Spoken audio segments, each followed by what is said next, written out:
Ipinagdiriwang ngayong araw sa Tondo, Maynila ang kapistahan ng Santo Niño sa Archdiocesan Shrine of Santo Niño. Ilang prosesyon naman ang isinagawa kaninang umaga. Ang sentro ng balita mula kay Gab Villegas.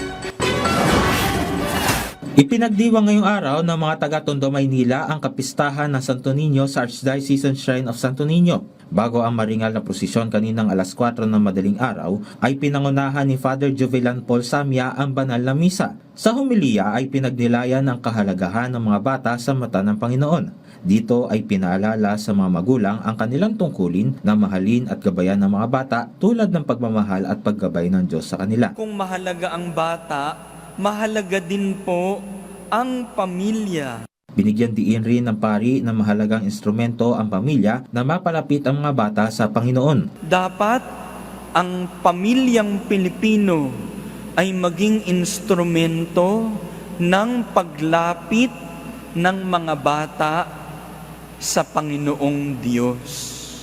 Sana maging pangako natin yan na kung sino man ang bata o kabataan sa ating pamilya, ako mismo, tayo mismo ay magiging instrumento ng kanilang paglapit sa Panginoong Hesus.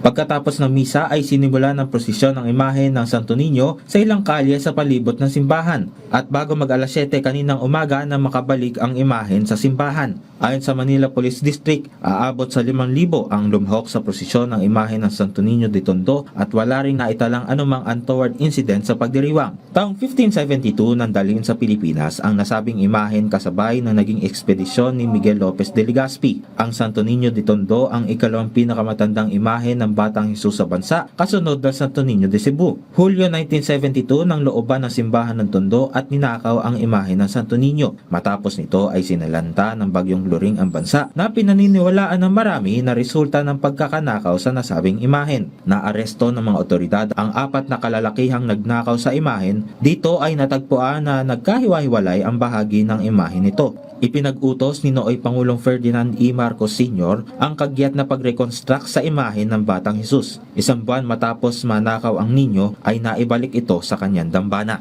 Gab Humilde Villegas para sa Pambansang TV sa Bagong Pilipinas.